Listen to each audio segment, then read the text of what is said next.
Olá pessoal, sejam todos bem-vindos aqui ao mais um encontro no canal da Sociedade Chesterton Brasil. E eu gostaria de conversar com vocês, depois eu falo todas aquelas coisas, lembro vocês de dar like, lembro vocês de compartilhar e assim por diante. Mas eu gostaria de falar com vocês, a gente sempre fala aqui de uma coisa, que não é preciso a pessoa conhecer história da Inglaterra, esse tipo de coisa toda para ler Chesterton. E isso é verdade, tá? Ninguém vai aproveitar o Chesterton, precisa de grandes estudos pregressos. Isso eu não estou falando só porque aqui também nosso objetivo é divulgar Chesterton, e um dos caminhos de divulgar Chesterton é vender os livros que nós publicamos sobre Chesterton, tá? E aí também entra aquilo, não, mas vocês querem vender para ganhar dinheiro? Também, todo mundo tem que pagar suas contas. Porém, o fato é de que nós sabemos que nós estamos publicando muitas obras que nenhuma outra casa editorial publica, e essas obras são importantes para vocês compreenderem melhor, né, a cabeça, né, a forma de pensar, né, e todo o contributo e a riqueza da escrita e pensamento do Chesterton. Então entra isso também. Tá? Mas, novamente, vale a pena, isso faz muito tempo que eu não falo, então volta e meia eu tenho que falar para renovar o estoque disso.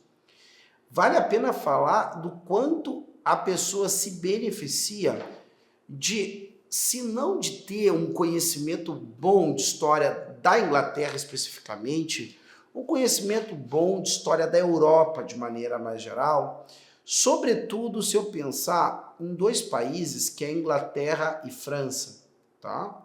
Por quê? Porque não existe, né, pela própria dimensão histórica do mundo e da vida, a possibilidade de um autor escrever desgarrado, né, das raízes históricas, ou daqueles grandes eventos que aconteceram na sua nação e que dão base, né, para aqueles temas que ele vai querer tratar com as pessoas, ou que mesmo ajudaram a conformar a personalidade dessas pessoas para o qual ele fala.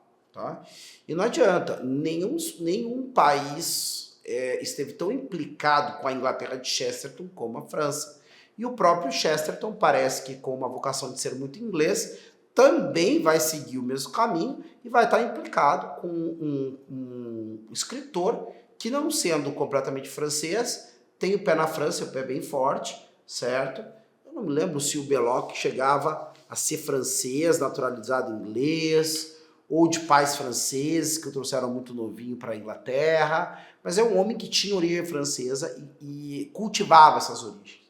E passou para o seu grande amigo Chesterton uma certa francofilia, né? Uma certa amizade pelos franceses, de maneira que Chesterton consegue achar, de maneira bastante inteligente, algumas coisas bem positivas, ou pelo menos processos significativos e valiosos, num evento que, para mim, às vezes, eu preciso fazer um certo esforço para não achar uma perda descomunal de tempo e vidas humanas, que é a Revolução Francesa. Tá? Ultimamente eu tenho cada vez mais procurado estudar e compreender melhor os processos, justamente né, porque é importante mesmo, vai dar uma conformação interessantíssima para aquilo que é o mundo contemporâneo, né, e interessantíssima. Podem ter certeza que eu não estou aqui qualificando necessariamente como positiva, tá? Mas é isso. E uma das coisas que me constrange também é que eu tenho a impressão de que muitas pessoas não compreendem a importância de conhecer a história do Reino Unido, mais especificamente da Inglaterra, porque elas não compreendem o que veio para nós desses lugares. E mais de uma instituição política social tem a sua origem lá, certo? Entre elas essa coisa de ter uma Câmara Alta e uma Câmara Baixa, certo? Que, claro, na Inglaterra a Câmara Alta é da Câmara dos Lords, que não são eleitos, né, são indicados pela coroa, tá? E, na verdade, também existem um pouquinho ainda daqueles lords hereditários, ou seja, a pessoa morre e passa o título para o filho. Lords são o duque, barão, conde, visconde, esse pessoal todo, certo? Mas essa ideia de divisão de Câmara Alta e Câmara Baixa, entre outras coisas, são componentes de cultura inglesa que chegaram até nós e assim por diante. Tá? Então, isso. Isso eu falo para saber se alguém está na dúvida. Será que eu entendia melhor Chesterton se eu conhecesse um pouco mais de história? Será que eu conheceria melhor Chesterton se eu conhecesse um pouco mais de história da Inglaterra? Será que eu, né, e assim por diante? E aqui esse vídeo é para dizer sim, você vai se beneficiar desse estudo. Tem coisas que ele vai comentar ali que você vai perceber, não, aqui o Chesterton está sendo bem inglês, ou aqui, olha, isso aqui é interessante, o Chesterton aqui está digredindo de uma ideia muito comum na Inglaterra do tempo dele. Pô, o Chesterton se converteu ao catolicismo, certo? Não tendo nenhuma origem católica, nem sendo de pais irlandeses, nem italianos, nem nada disso. Pô, que legal, que interessante isso aqui. E assim por diante, tá? Conhecer esses dados de historicidade vai dar para você uma leitura ainda mais rica de Chesterton. Novamente reiterando, você pode começar a ler Chesterton agora, sem nem saber direito onde fica a Inglaterra. Ah, onde é que fica a Inglaterra? Será que não fica na Ásia? Será que não fica na costa da América? Se você é a pessoa que está se perguntando isso, não tem problema. Primeira coisa que você está completamente perdido no assunto Inglaterra, mas a segunda coisa é que você ainda assim vai se beneficiar muito dos escritos de Chesterton, certo? Mas se você tem a condição de conhecer um pouco os elementos culturais, principalmente na Inglaterra do final do século XIX, início do século XX, conhecer alguns processos que aconteceram na dita Era Vitoriana, que é uma das eras inglesas mais conhecidas, geralmente na Inglaterra, eles vão dividir esses períodos históricos deles através dos reis, e a Rainha Vitória foi uma das rainhas mais longevas que teve, foi batida agora pela falecida Rainha Elizabeth II, mas até a segunda ordem ela era a mais longeva, teve muitos filhos e filhas, os filhos espalhados, casaram com príncipes da Europa inteira. Acho que hoje a aristocracia da Europa toda é meio aparentada da Rainha Vitória e da família real britânica, e assim por diante, certo? Vocês vão percebendo, né, cada vez melhor onde é que o Chesterton está se mexendo. Ah, Rodrigo, estou estudando história da Inglaterra vitoriana. Ajuda. Porque você vai entender o que Chesterton está referenciando, principalmente nos escritos mais jovens dele. Ah, mas estou lendo agora da Inglaterra antes da Primeira Guerra Mundial, período no início do século até a Guerra Mundial. Vai entender muito bem algumas das grandes discussões iniciais do Chesterton que aparecia para a sociedade do Reino Unido, né, que mais ou menos junto com a morte da Rainha Vitória, junto com um período com a era eduardiana, vai surgir o Chesterton como colunista, assinando só por GKC, e causando um burburinho na Londres da sua época, né, do pessoal perguntando, mas quem é o tal do GKC? Né? Então, quem é esse GKC que fala essas coisas? O pessoal já vendo que tinha uma verve interessante, jogos de palavras, idas e vindas intelectuais ali, que eram muito legais. Ah, estudar um pouco da era eduardiana, tá? Existe livro, né, sobre esse período do eduardianismo, se eu não me engano, há tempo atrás saiu, fiquei tentado a comprar e não comprei. Era um livro sobre o rei Eduardo, o Eduardo VII, certo? Saiu, acho que pela editora do Grupo Globo, né? É a editora da Globo, é a Globo TV, a Globo Corporação tem uma editora, né? E esse livro saiu por ela, porque é muito interessante. Ele pega justamente um período, né, final, né, dos esplendores do Império Britânico. E aí, claro, né, vai vir a Primeira Guerra Mundial, depois entre guerras, Segunda Guerra Mundial, que para mim esse bloco, né, dessas guerras do século XX são, né, o golpe de misericórdia, no que havia sobrado, né, da nossa civilização ocidental, né, depois de toda a iconoclastia renascentista em relação aos fundamentos cristãos da moralidade e da intelectualidade ocidental. Ah, Rodrigo, quer dizer que a civilização acabou? Você diz que nós já estamos numa coisa nova? Eu acho que uma coisa nova não nasce da hora para outra, tá? Mas que a gente começou ao fim da Segunda Guerra Mundial. Que, gente, qual é o nosso drama, né? Os recursos da técnica que nós temos hoje colocam o ser humano diante de dilemas morais que são quase irreconciliáveis. Por exemplo, vocês todos já conhecem a questão das bombas atômicas lançadas sobre o Japão ao fim da guerra, né, em Hiroshima e Nagasaki. Tá? Vale a pena lembrar, o Japão era feito de madeira e os Estados Unidos está jogando bomba incendiária no Japão há bastante tempo. Você vai olhar, o Japão já estava bastante devastado naquele período. As bombas atômicas foram, vou chamar assim, o golpe de misericórdia, mas é até um escárnio chamar de golpe de misericórdia algo tão violento. Porém, a opção que os Estados Unidos tinham também em relação às questões da bomba, poderiam colocar entraves éticos. Então vejam vocês, qual é a posição de um jornalista na época do fim da guerra? Ele haveria dito que se o imperador tivesse pedido para todos eles se matarem, boa parte da população japonesa teria se matado. Quer dizer, olha qual é o disjuntivo que está diante dos Estados Unidos nesse momento. Mandar uma chusma de soldados, mandar uma horda de soldados para lá, né, morrendo milhares, se não na casa de 1 milhão, mas milhares de soldados, homens jovens, certo? E nenhum país passa, né, por essas mortandades de qualquer forma. E esses homens jovens tendo que matar boa parte do país, porque o país não ia se render. Né? Quer dizer, aqui ninguém está justificando uma coisa com a outra, sei lá. Mas é só para dizer que nós chegamos ali em opções, todas elas péssimas.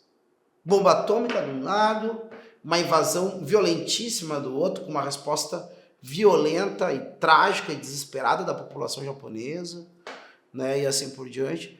Graças a Deus que não desampara, ao menos o imperador, né, japonês conseguiu perceber que se tinha chegado em todos os limites, abriu mão do status de divindade, né, e colaborou aí com esse domínio americano. Alguém poderia dizer assim, mas não tinha o que fazer. Olha, isso que eu expliquei para vocês agora. Para a mentalidade japonesa daquele tempo, tinha o que fazer. Seria um que fazer terrível. Né? Então, assim, aquilo ali colocou a gente em contato com um nível de problema enorme. Eu vou fazer uma última referência para concluir, que é assim, ó. Vejam vocês, todas essas coisas, eu estou relacionando agora com o Chesterton, tá? São coisas que necessariamente, em tese, tem gente que não ia relacionar uma coisa com a outra.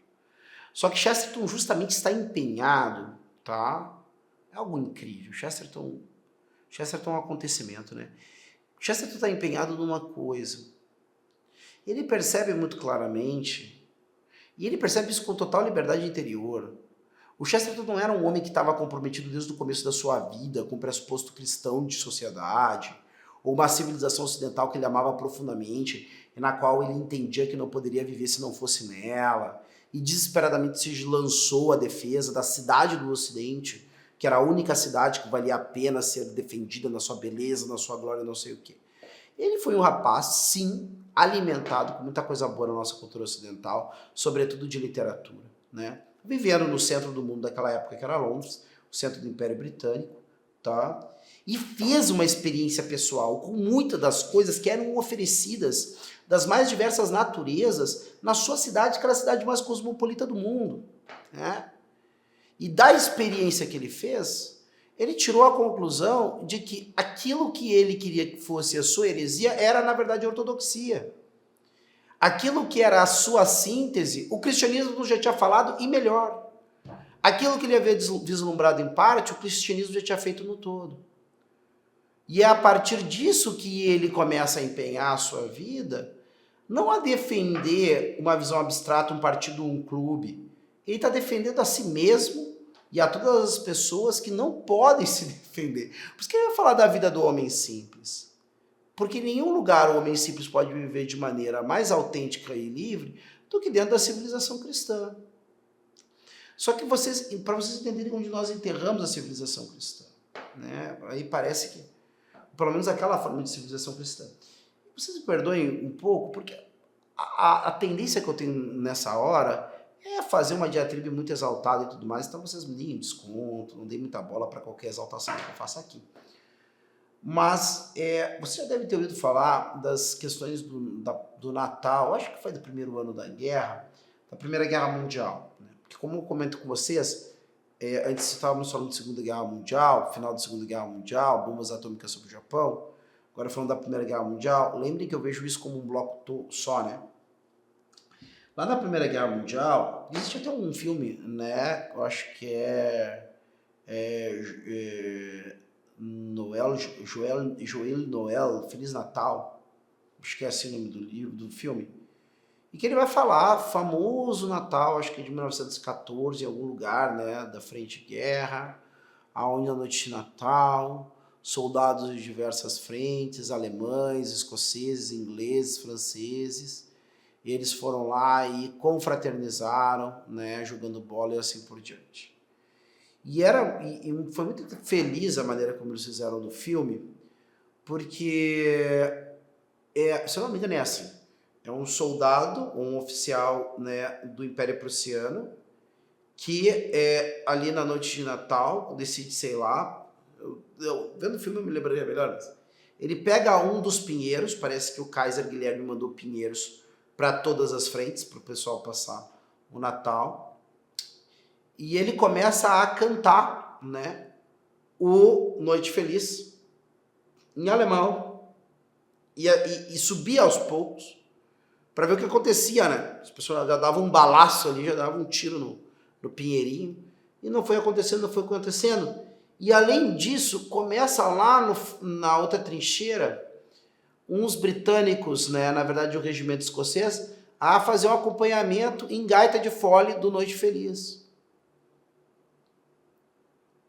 Agora, parem para pensar a tragédia que é botar dois povos irmãos para se matarem depois de um evento desse. E é isso que alguns relatam, que muitos desses soldados tiveram que ser transferidos porque eles não estavam lutando mais com a mesma gana.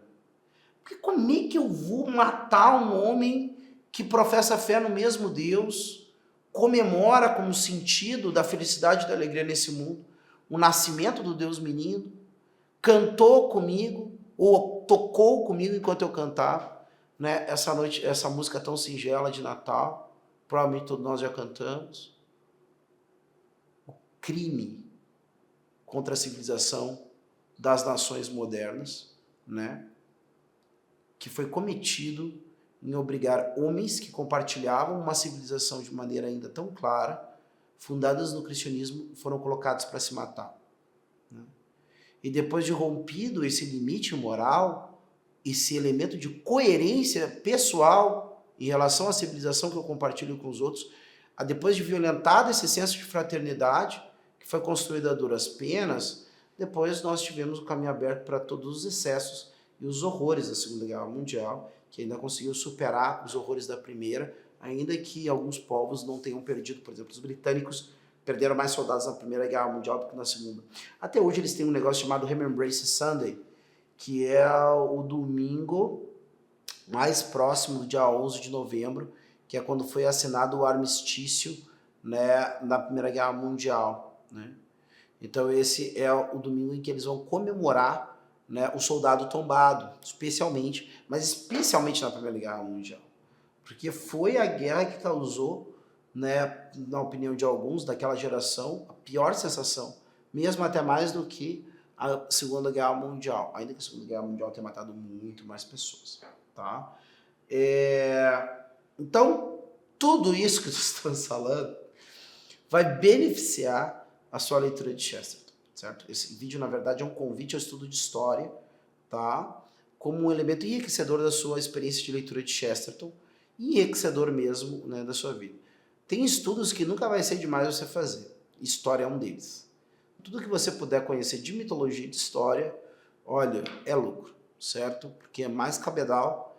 A mitologia é aquela verdade profunda que, por estar fora do tempo, ajuda a explicar as verdades do tempo, né? Enquanto a história, ela dá matéria e combustível para que você possa aplicar a sabedoria, né, que você conhece através também dos mitos e de tantas outras coisas, né, como, por exemplo, o olhar atento, né, para a realidade, como eu já comentei num vídeo anterior a esse, aqui falando do olhar de Chesterton. Está bem? Vou ficando por aqui e até a próxima.